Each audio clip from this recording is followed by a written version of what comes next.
We've been talking about contemplation. We've been talking about contemplative experience.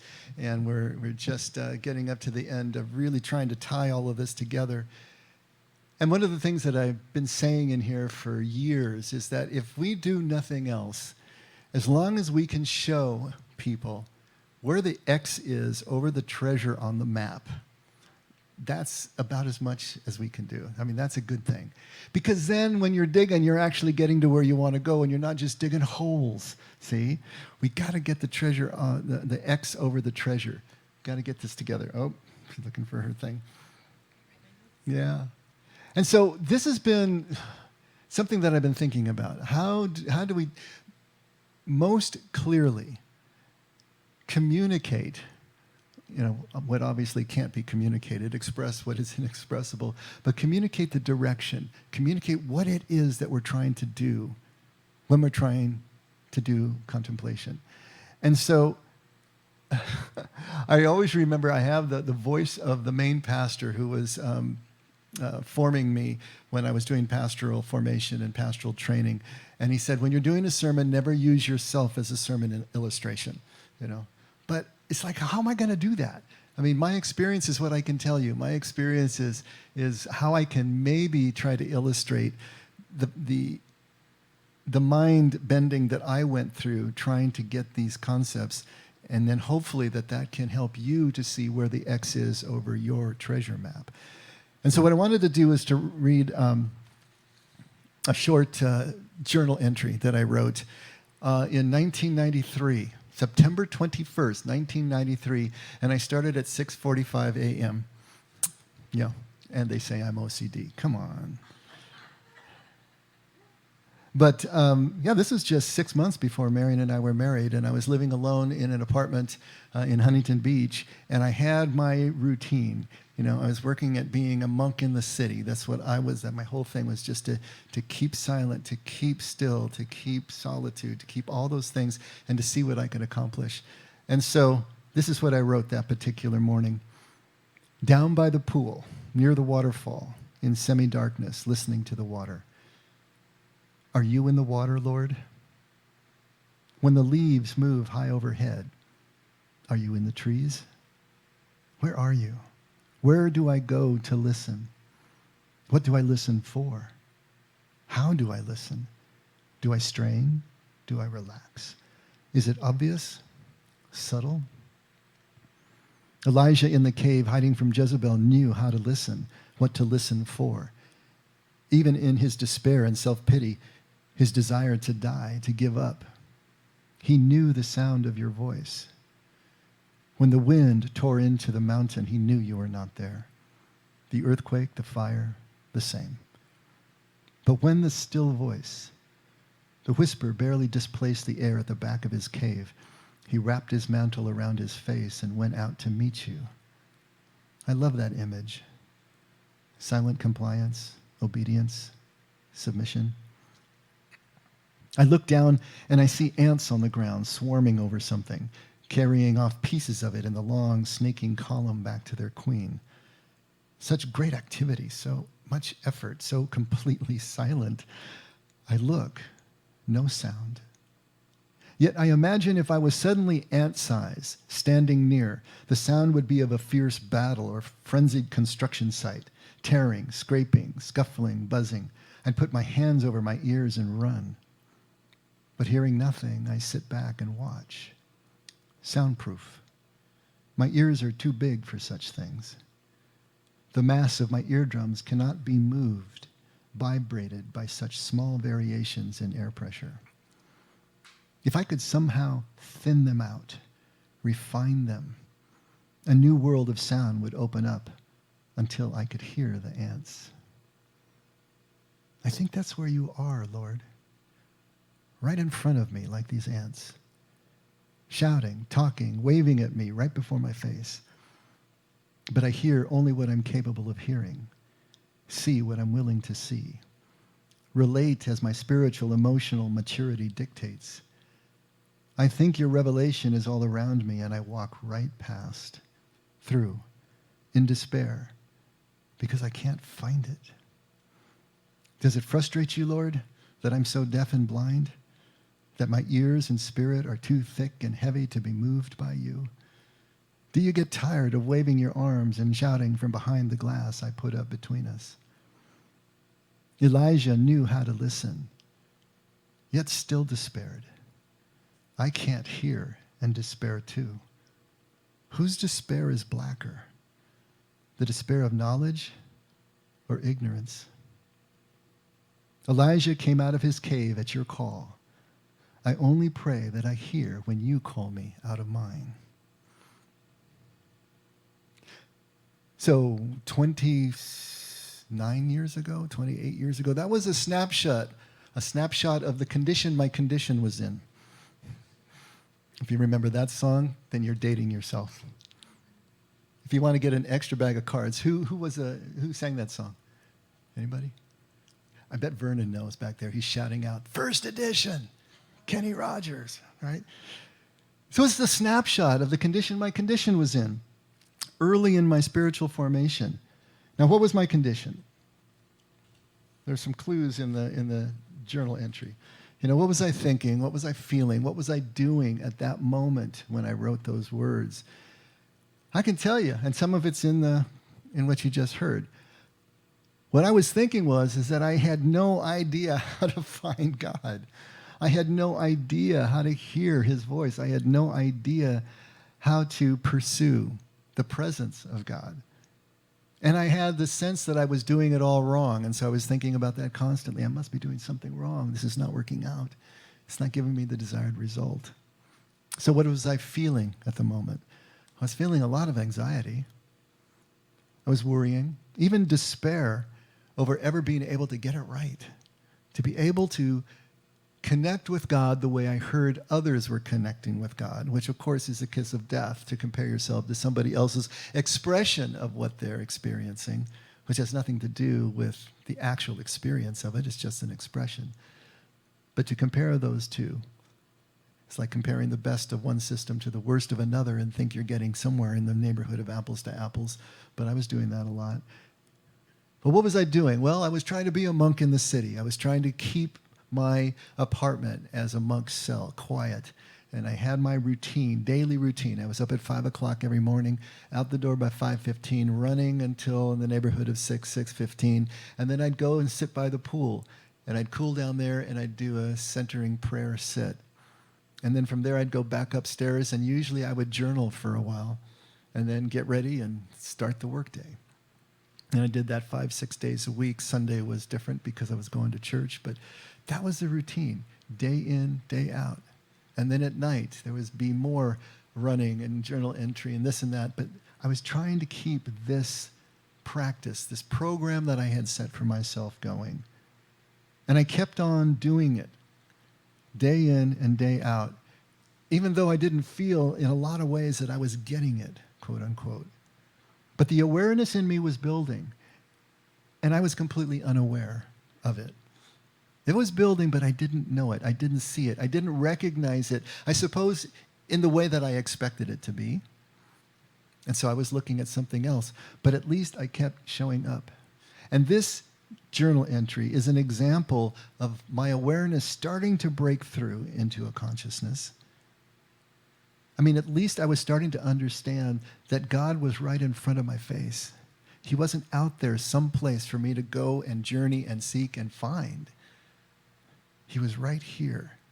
All I had to do was thin out my ears somehow, and I could start to hear the things that were not available to me, that couldn't shake the eardrums at this point. So I was following a path. I read about contemplative prayer. I read about contemplative practice. I read the mystics. I read everything. That's the way I work. Just kind of study myself to death. And I was trying to get an intellectual concept that I could grab by the throat and make mine. And so I read about all the tools that I needed.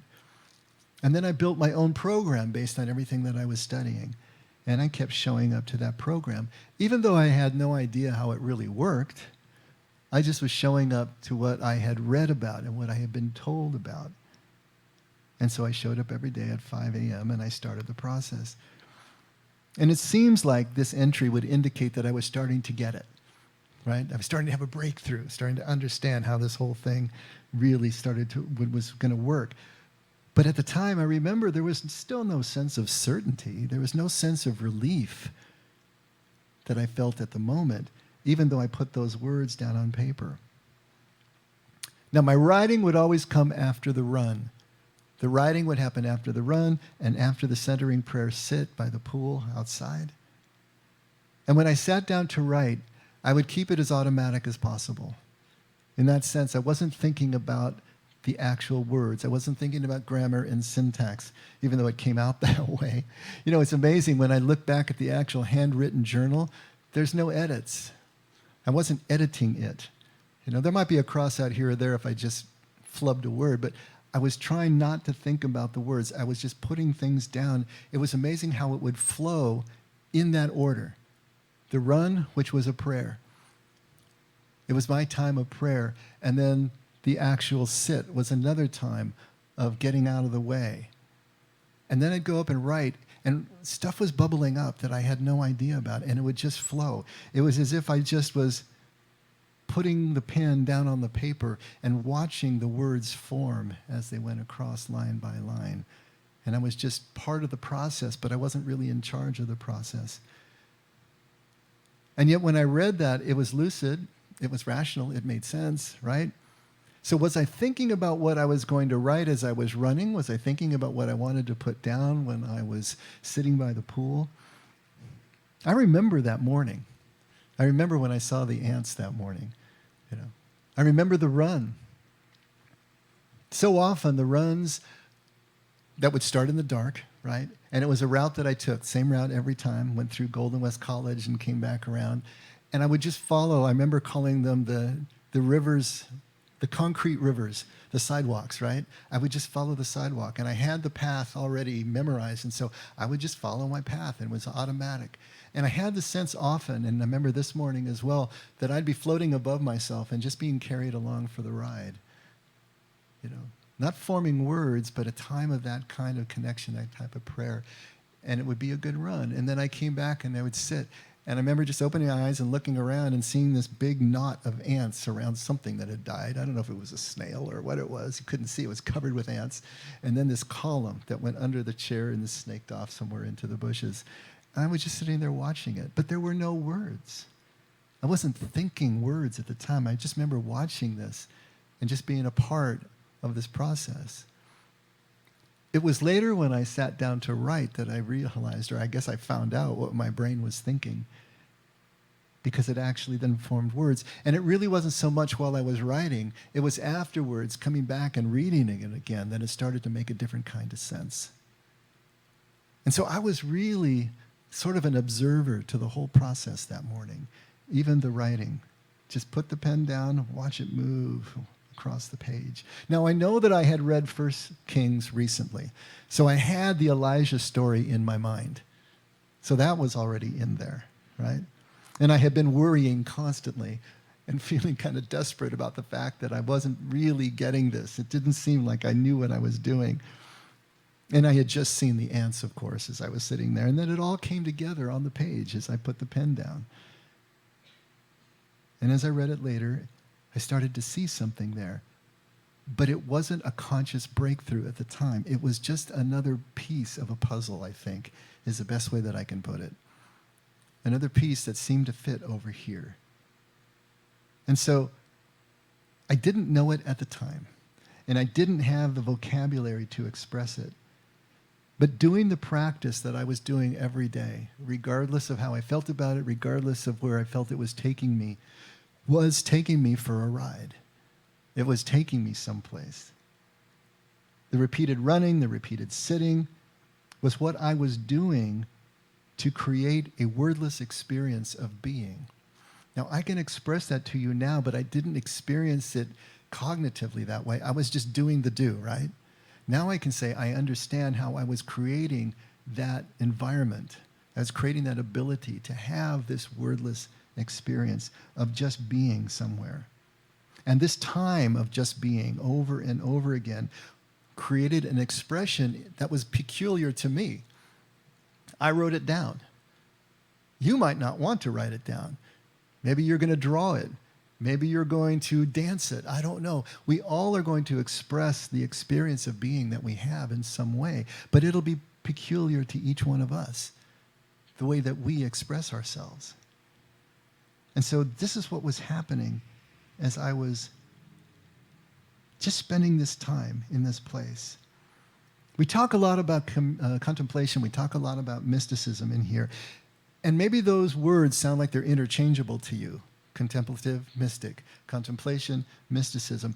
Are they the same? Are they absolute synonyms for each other? But the truth is, not exactly. They're related, of course. But to oversimplify it, contemplation is a way of seeing. Mysticism is a way of being, if you want to take a look at it that way. Contemplation is what you do to prepare for a mystical experience. And what's a mystical experience? It's the experience of pure being. It's an experience of pure presence. Wordless, thoughtless, not irrational, but some call it transrational. I kind of liked extra-rational. It's kind of beyond rationality. It's not bounded by it, but it doesn't defy it either. Extra-rational. All mystics try to express their experience after they have it, but they're not thinking about the experience during it, or it's not a mystical experience at all. That's the key. You can't be thinking about the experience while you're having it, or you lose it. Contemplation, then, is a set of practices, including meditation, including mindful presence and mindfulness exercises that allow us to be present, allow us to just be. And we don't need to fully understand how contemplation works in order to practice it. We just need to understand the goal of contemplation as we're using the term. And the goal is choicelessness. Now, there's a word for you, choicelessness. And we'll talk about that here. The time that we spend in contemplative praxis takes us through some stages. The 4 S's we've talked about in here: silence, solitude, stillness, simplicity. Those are tools of contemplation. And stillness is kind of an effect to the cause of silence and solitude, and simplicity as well. And so they all work together to form a different way of seeing life, different way of seeing how things fit together. The process in meditation and mindfulness of stepping away from our conscious thoughts and how they bind us inside our egoic bubble and inside the thoughts that we already have solidified from our entire lives are the tools that we use to strip away the distractions and the attachments. And really, that's what we're talking about. The distractions are everything around us that we use to distract us from real purpose, to distract us from who we are inside, deeply inside. And we have attachments to those distractions, Even if they're negative attachments. We don't like something, we do like something. Our preferences are also distractions, and they're also attachments. But the time spent in contemplation is loosening the hold that those attachments have on us. We're starting to see ourselves as having meaning and purpose and identity apart from those things that we didn't see before. We were so identified with them, so connected with them, that we were inside them and they thought they were us, and they're not. And we can start to see how that starts to loosen its grip on us, how the distractions start to fade in intensity and volume. And this is what we're doing. We're building awareness of the unconscious drives that are really driving our bus. The drives, the obsessive thoughts and the compulsive action that really is in charge of our thought and behavior patterns.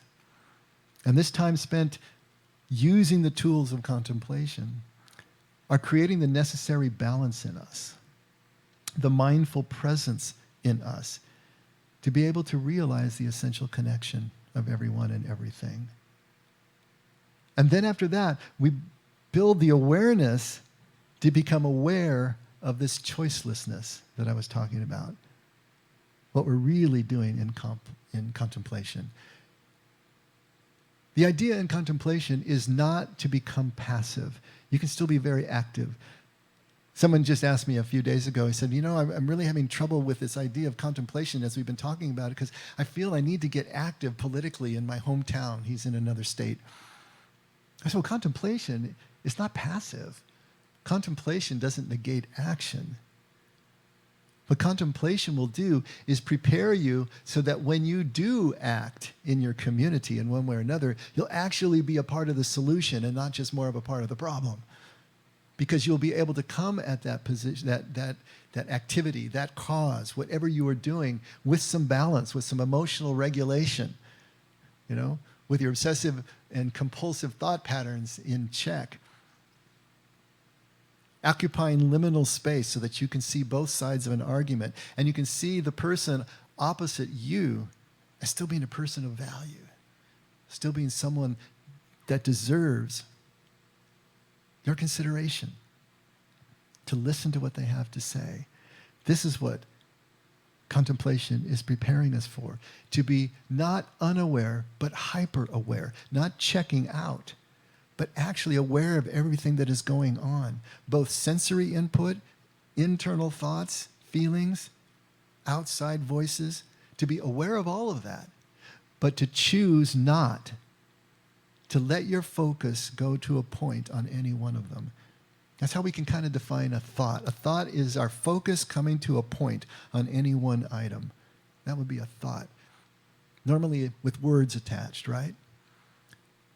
So we are aware, but we're choosing not to think about anything that is in our environment at the moment, either internally or externally. Choiceless awareness. Choicelessness. That's what we're trying to get. We're trying to practice that in contemplation. We're trying to go back to that place over and over again.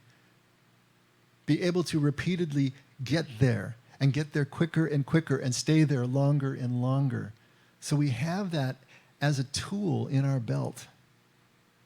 When we're going through our day, we can move back into that place of choicelessness, so that we can actually see what's going on, be aware of everything that's going on, and not just be shelled off by our preferences, by our distractions, by our attachments.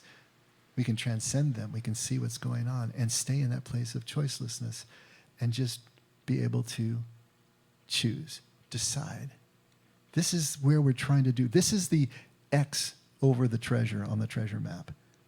Choiceless awareness, to be able to get there, because that is the jumping off point for the mystical experience. That is a jumping off point for being able to connect with God, being to being, presence to presence, with no loss in translation.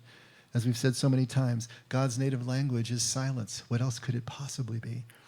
If we want to talk to God with no loss in translation, then we have to learn silence. We have to be comfortable with silence. We have to think silence. We're not translating into another language. We are thinking in God's language, which is silence, which is to say we're not thinking at all. We are just being. This is what contemplation is offering us as the practice to get us to that way of being, to that experience of just pure presence and pure being. Now this sounds, I don't know how it sounds to you. Maybe it sounds nuts, but at least it should sound rational. It should sound kind of ordered. And maybe it sounds neat. Hey, there's these stages you get to go through, and just one after another. It's kind of like the stages of grief. Oh yeah, I just need to go through denial and then anger and then bargaining, and then I get to acceptance. Yay, me. Does it ever work out that way? It's a messy process. You skip over one, you come back to the other, you circle around again, and then when you think you put a stake through the heart of that one, it comes back a little bit later. Delayed reactions. I mean, it is a messy process. This is going to be the same way. I put it in words to try to help you to put an X over your treasure map, but don't expect that the process is going to be ordered. And most importantly, don't expect that the process is going to be under control. I mean, the whole process of contemplation is to take you out of the control, take you out of the driver's seat, to allow you to open up and become vulnerable enough just to experience what is there, to experience what comes. Now, you're not a potted plant on the, at the same time. You still have choices and decisions that you can make. But it's to get out of the way. To let that power greater than yourself really be the driver. to submit to that power that's greater than yourself. Now, if you know that choicelessness is your goal, you can still do all the things that you needed to do before, but now you do them differently. Now, it sounds like maybe this whole process sounds to you like drudgery. Like, I'm going to have to really put effort into this and be thinking about this all the time. And it's like, no. Let's use Brother Lawrence as our hero here. Let's use Brother Lawrence as our guide. Brother Lawrence is the one who said, hey, you don't have to invent all these artificial ways of coming to God. Just do what you do all day long, but do it for the sake of God. Do it with a sense of the presence of God. And so these contemplative principles, the goal that we're trying to reach of this choiceless awareness can be reached in anything that you do. When I was going on those runs, I was in a state of choiceless awareness. I had no idea that I would call it that 30 years later. I would have had no idea what it meant back then. I was experiencing it because I was getting up and I was running. And I was trying to be the monk in the city. And it was happening, but I didn't understand it. It took a while for it to build up in me and finally break through into consciousness and finally allow me to be able to express it, and then finally allow me to understand it, and then finally allow me to try to teach it. It was a process. But it was just the experience of it. So if you know that choiceless awareness is your goal, you can apply that to anything that you do. You don't have to spend a lot of extra time, but you can write, you can run, you can walk, you can bike, you can paint, you can work choicelessly if that's what you intend to do. Now, it's going to really help if you're spending time offline in meditation or centering prayer, because that's where you really learn the technique. That's how you learn. How do you recover when your thoughts have taken you out? How do you recover when some emotion has triggered you? How do you recover when you're hearing all the noise around you? And how do you come back? How do you recover and come back to that place of choiceless awareness, that place of balance, that place of presence? If you're doing that, it can help you as you're going through the rest of your day and trying to experience that choicelessly as well.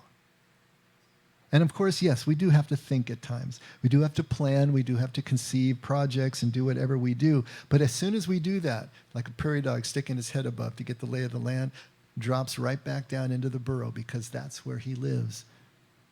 We pop our heads up. We do the thinking. We do the planning. We do the abstract. And then we come right back down into the valley of our lives and live there and experience there as wordlessly and choicelessly as possible. In other words, what we're doing is we're engaging the task within the task. All the tasks that we do all day long. Think about what you do all day long on a typical day. Do you go to work? Are you at home? Are you working at home? Are you working remotely? What are you doing? All those tasks have that deeper task within that can be approached choicelessly, with choiceless awareness, if that's what we intend to do.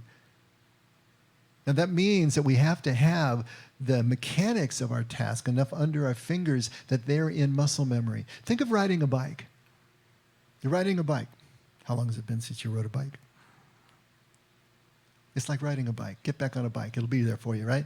Why will it be there for you? Because it's in muscle memory. If you're riding a bike, all the intricacies of the balance that you're constantly trying to achieve, it gets easier the faster you go, sure, but you're still balancing, you're still turning, all the mechanics of actually riding the bike, you're not thinking about that.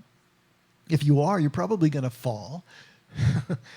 It's the very fact that you can do it without thinking about it, and you have to be completely watchful. You got to be aware of 360 degrees around you, so that you don't get hit by a car, so you don't hit something else.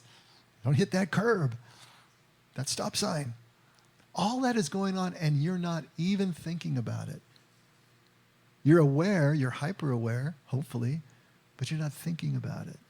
All of that is happening. You're just feeling the exhilaration of the ride. You're just feeling the wind through your hair. You're just smelling the sea breeze, not thinking about that either. But it's like an overload of senses and sensory input that you're aware of as you're doing this intricate task, but you're not thinking about it. So we can do that with all our tasks. If you're at your job, think about what your job is, your main work. You probably have that down so you can do it automatically in your sleep. But if you're doing your job and you're thinking about something else, usually it's going to be negative because we think about the things that are bothering us. We think about the things that are left undone. Then your experience of your job is going to be miserable. If you're fixating on the person who's annoying you, the customer or the coworker or the boss, then it's going to be a miserable experience. But if you can move down choicelessly into the task within the task, and just, if you're typing is an amazing thing. How do your fingers know where to go?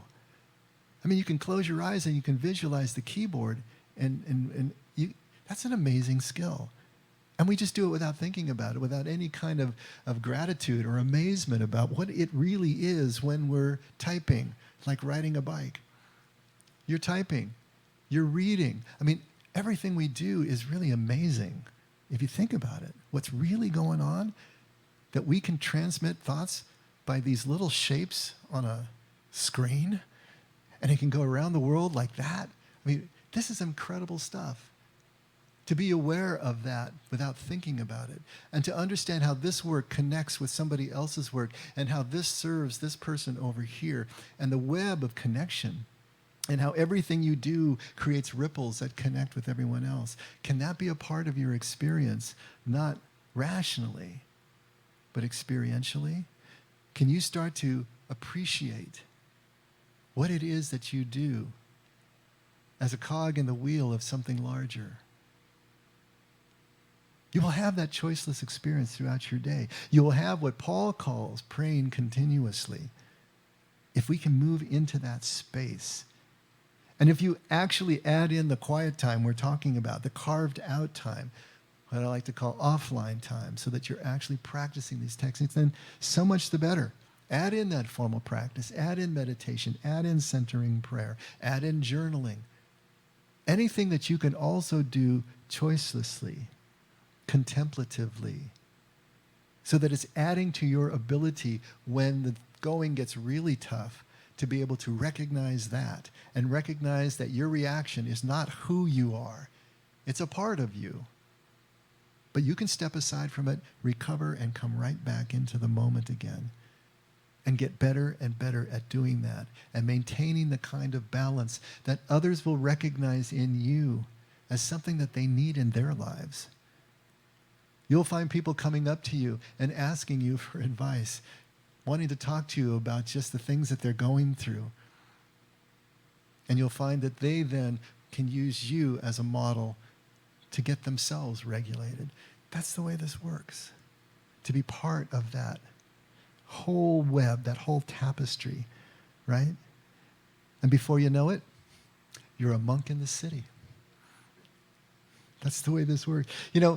As Anne Voskamp, she's a Canadian writer, she says it a lot better than I just did. And I wanted to read something that she put out that, see if this kind of seals the deal for you. She writes, "So you asked how. I've been thinking about your question, the one you asked the other day about how to live your life. I don't know much, and there's a lot more than just this, but maybe it's a bit of how Mary Oliver put it. Instructions for living a life. 1, pay attention. 2, be astonished. And 3, tell about it." Now, I just remembered, I put this in your handout, so you don't need to take notes. In fact, you can read along with me because it's all there. So 3 instructions for living life. Pay attention, be astonished, and tell about it. And some days I think maybe she sort of stole the words of Jesus because they sound like the essence of a life of communion, a life of thanksgiving, a Eucharistic life. Pay attention.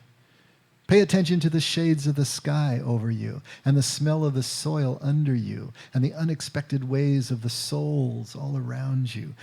Pay attention to the lilies of the field, to the soft carpet of hair on the curves of a baby's ear, to the warmth of sun as you lay on the back lawn and breathe. Pay attention long enough to experience life, and you buy your brain enough food so it doesn't starve. Turn off your phone. Be still. Be present. And you get the gift of now. Do it often. Grab a lifeline by stepping offline. You'll find your true self when you look for your reflection in the eyes of souls and not the glare of screens. And be okay with not being seen or heard. It will let you hear and see better. And be okay with not being liked. Life and art are never about applause. Pay attention and forget paying for the internet things, because that can catch you up and leave you feeling disoriented and discontent and discredited. That can make your closet hurt and your wallet hurt and your very soul hurt, because the frame of your life wasn't meant to carry the burden of their stuff. Pay attention to the ugly and beautiful and the beauty of Christ playing in 10,000 unlikely places. The face of Christ in the face of suffering. You buy awe when you pay attention.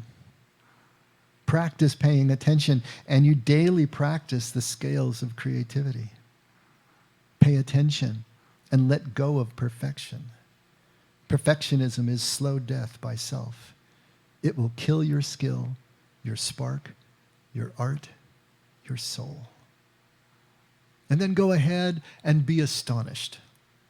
Grow beautifully deaf to the scoffing of the cynics who suit up in their everyday steely sarcasm to numb themselves to a vulnerable joy. The cynics who only wear armor to shield the heart from the beauty that wounds. The weary who steel themselves against the wounds of all this glory. It can seem easier to reject the world before the world hurts you. Be astonished by the depths of grief, which are but the foundations of the heights of joy. And grief and joy are of the same landscape of any soul really alive. And be astonished by oppression and aggression and transgressions. And be astonished. Be a psalmist.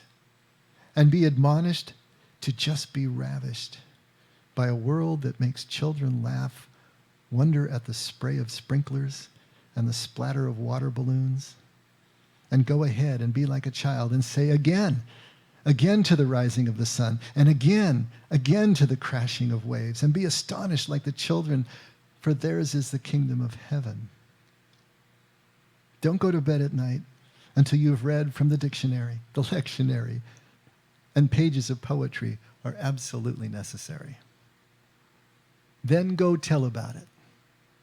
Tell about what happens when you pay attention, when you are astonished, when you have tasted the gospel.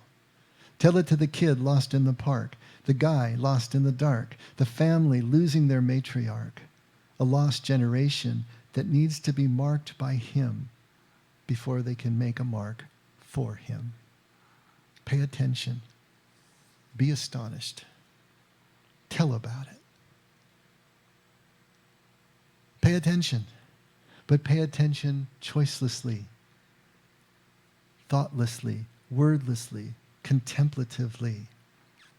Be astonished, but be astonished immersively, mystically, in pure being, in pure presence. And then tell about it the best you can. You can only point. You will never fully explain or express what is going on inside or goes on in this place, in this mystical place. But you do your best. Use your words, use your dance, use your images, whatever you use. And you do all this remembering that the God that we seek is not out there somewhere to be found. God is already here, right now, right in our face like that column of ants, that we will never see until we sit still, quietly, long enough to notice what's going on right at our feet. That column of ants that we'll never hear until we can thin our thick eardrums out and become sensitive enough to hear that still small voice. Until we spend enough time learning to see that God is really here. We're going to miss God everywhere. But once we become unattached to everything that blocks our view, then God is right in front of us. And we know it. And we can learn to be convinced of it and to rest in it. And then we can say with Augustine, My heart is restless until it rests in thee, because we will have had the experience of the rest to know how it differs from all the rest. Let's pray.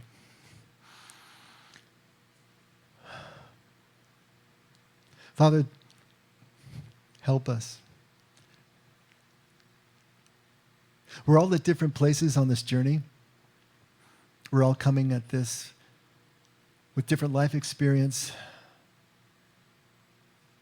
different maybe desire, different determination.